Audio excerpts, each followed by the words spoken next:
Hi, it's Mia Wallace here, and I am answering to the question to Antichrist magazine. Well, how I meet Nervosa and if I am happy to be part of the band, of course I am happy, come on. How did I meet Nervosa? It was during the first lockdown, and I was on the roof of my house, searching for some oxygen because I'm a bit claustrophobic, and I was aware that basically the lineup of Nervosa fell apart, and Prika was left alone with all the band. So I was really sad about it because I always liked Nervosa and the energy that they were sharing with the audience. And out of the blue, I heard the sound of an email coming, and it was Prika writing me if I was interested to do an audition for Nervosa, and of course I said yes. And she asked me to do Kill the Silence, and the audition went good, and then I become part of this beautiful family. The coming album Perpetual Chaos is completely composed by Prika Maral, and we worked on the album in very few months. So what you will hear about Perpetual Chaos is the result of very few months of work, and we all worked like crazy to make this possible. And you will see how deep is this album. Well, about lyrics, they are all written by Prika Maral and Martin Furia. And what I can say about the lyrics is that they are really strong lyrics, and for many songs I can say, damn, this lyric is written for, you know, my experience, because everybody who suffered from injustice or abuses or whatever can find its dimension in the lyrics or of Perpetual Chaos. In my opinion, the cover art of this album is showing how death, that it's the skeleton you can see, is you know, walking no matter what, and is basically destroying all our planets, because you can see in the background there is the civilization is almost destroyed. And in my opinion, this skeleton, this dead, can be possibly be us, the humanity. The humanity provoked this destruction that you can see in the background. Well, in Artesunao, Casa de Grabación Studio has been one of the best experience I have ever had in my entire career of a musician, because in my opinion, this is the best situation ever for a musician to compose, to record, and to be concentrated, because we were quite isolated from everybody, but the surrounding was amazing. The people there that were managing the studio was really doing the impossible to make us feeling comfortable, and it was not so difficult because everything was perfect. We also had a pool to relax and cool down after all the sessions of recording, and we were in the best condition ever. We also had the opportunity to know each other, and we discovered that we are really, really, really similar, and it's an amazing bonding that we create there. I'm sorry, I forgot. Fun stories. Oh, cutted from the documentary. I don't know if it will be cutted from the documentary, but I remember there was this thing between me and Eleni, the drummer, when I was always trying to avoid her to eat too much chocolate, and she was always hiding from me, you know, like she's like my grandma. And yeah, I remember I was hearing some, you know, crackling from the chocolate, and I was going there and, Eleni, you're eating too much chocolate. Yeah. And then I was another funny story is that I was always trying to kidnap the small cat that was there. So I was always searching for her, trying to kidnap this small cat, Hara. My heart has been broken when I left from this house. But then I came back home and there was my cat, Mia, and I hope she will never know that I fell in love with another cat. Guided by Evil was filmed in the surrounding of Casa de Grabación Artesanal. It was filmed really in the countryside, and part of the video is filmed in really close to the house, and another part of the video, when you can see the the right between us, is filmed in a very beautiful area with ruins everywhere, and it has been quite difficult to come to the place. I remember we came down with ropes and everybody was helping us because we were all dressed, and we were not really dressed for climbing or things like that. So yeah, it has not been easy, but this place was amazing, really.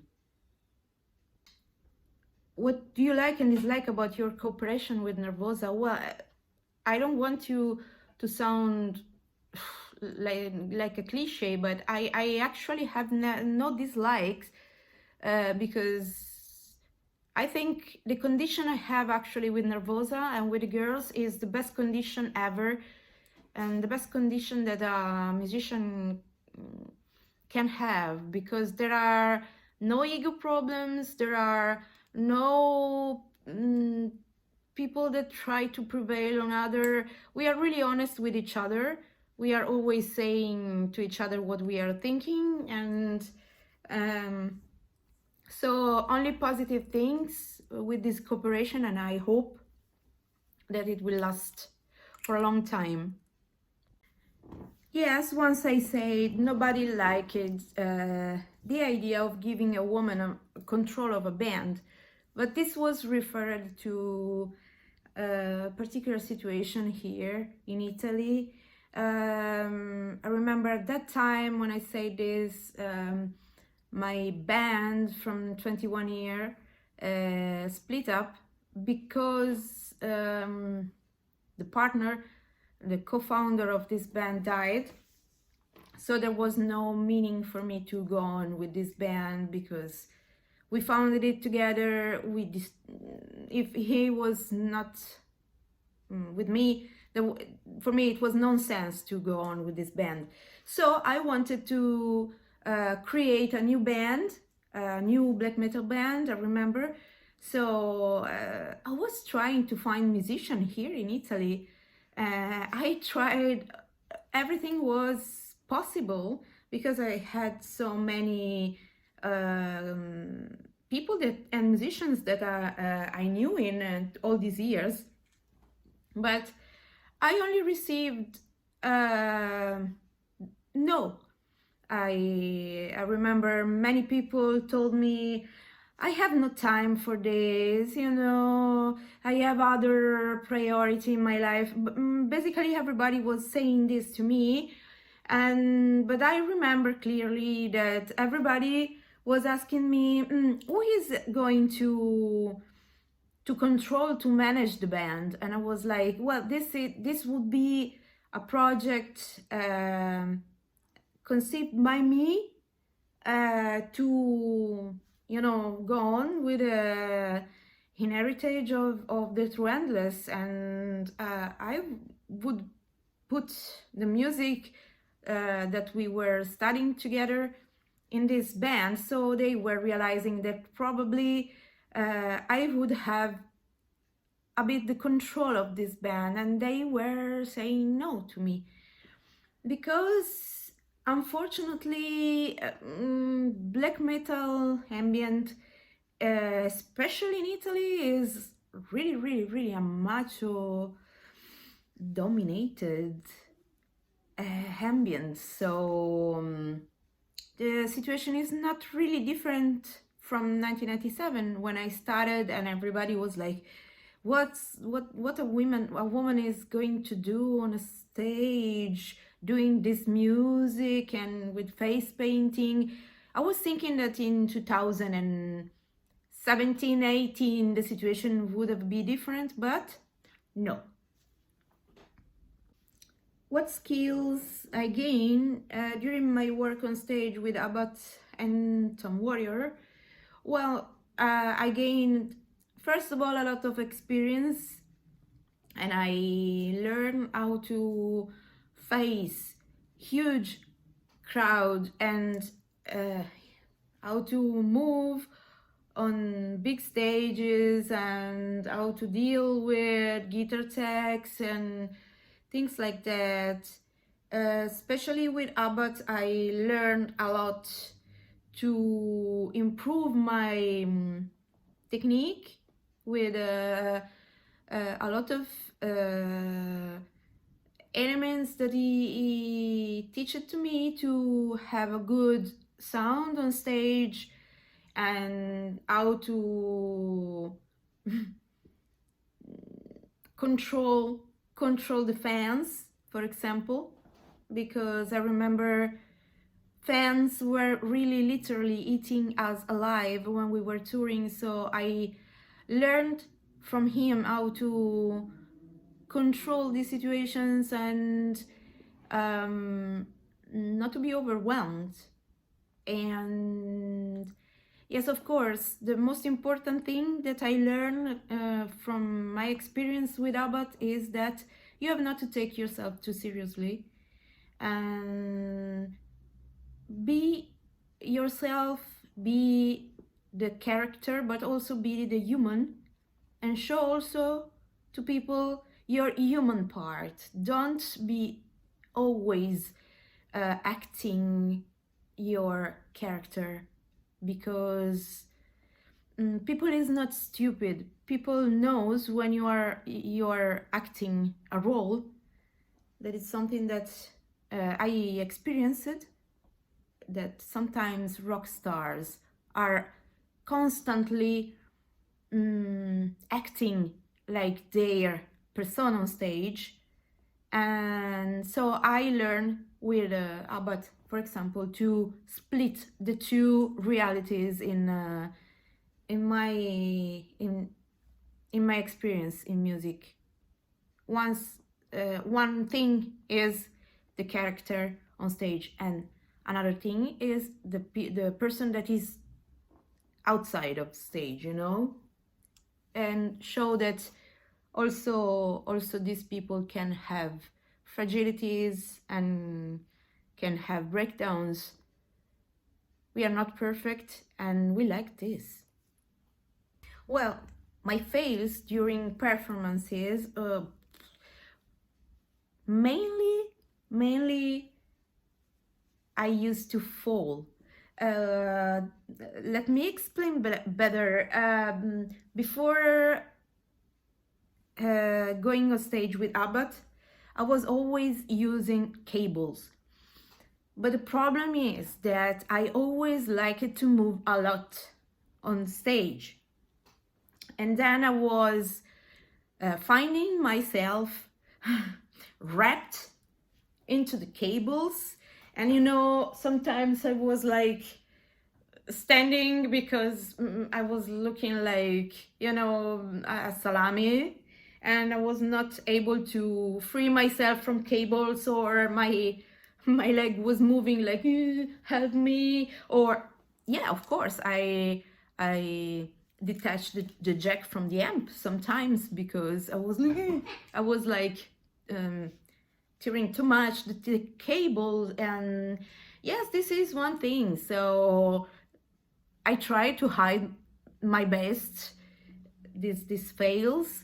And I remember from the first time with Abbott, for example, they decided to buy a wireless system for me because they think it's better for you not to have cables or too many cables, or otherwise you will fall. And it's not exactly the best thing to do with Abbott, to fall, you know.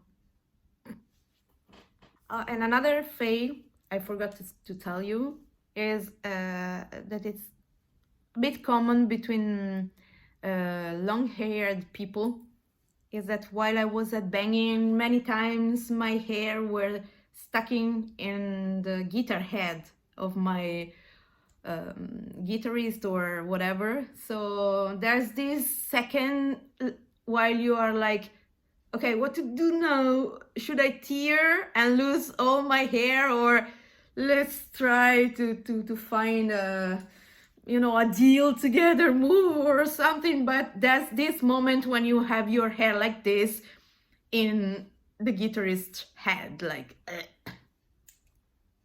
new music that has impressed me. It's totally completely out of my style.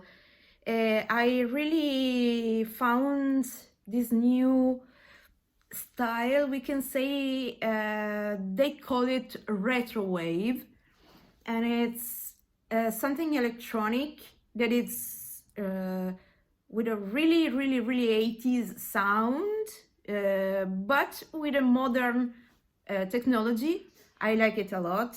I'm talking about, for example, FM84, or I don't know, Waves. There are many bands that I really like so much.